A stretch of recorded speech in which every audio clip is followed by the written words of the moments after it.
स्वागत आहे आपलं नवचैतन्य कम्युनिटीमध्ये. आपण आरशात बघून स्वतःला काल ग्रहणशील बनवलं. आज आपण आपल्याला समृद्ध बनवूया.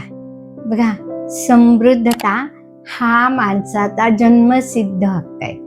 आणि समृद्धता केव्हा मिळते? जेव्हा तुमच्या अंतरंगात, तुमच्या आतमध्ये समृद्धता असेल तर बाहेर आपोआप समृद्धता येईल. मी Manjiri Bahadkar, life coach, EFT practitioner, ho'oponopono, pranic healing, reiki healing यासारख्या अनेक मोरॅलिटी.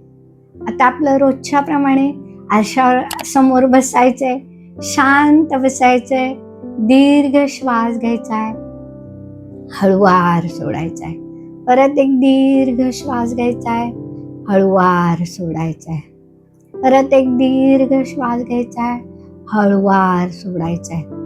आपला जो श्वास जातोय आणि आतमध्ये येतोय ह्याच्याकडे लक्ष द्या.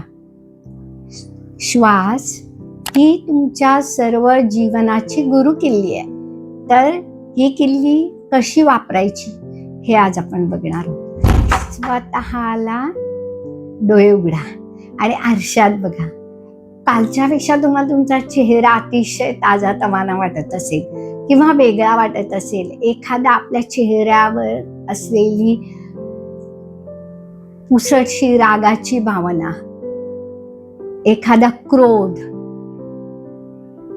किंवा नको असलेल्या सर्व गोष्टी स्वतःमधून रिलीज करा, की मोकळं करा स्वतःला. एखादी दुःखद घटना वारंवार येत असेल तर ती पण डिलीट करा. सांगा की हे माझ्यामध्ये नाहीये.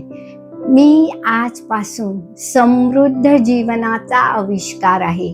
मी समृद्ध जीवनाचा आविष्कार आहे. मी समृद्ध जीवनाचा आविष्कार आहे. आणि मी समृद्ध आहे. मी समृद्ध आहे. मी समृद्ध आहे. समृद्धी माझ्या प्रत्येक शिरामधून ओतप्रोत भरलेली आहे. समृद्धी माझ्या प्रत्येक शिरेमधून ओतप्रोत भरलेली आहे.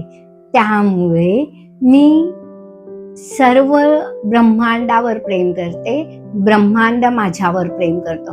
मी सर्व ब्रह्मांडावर प्रेम करते. ब्रह्मांड माझ्यावर प्रेम करतो.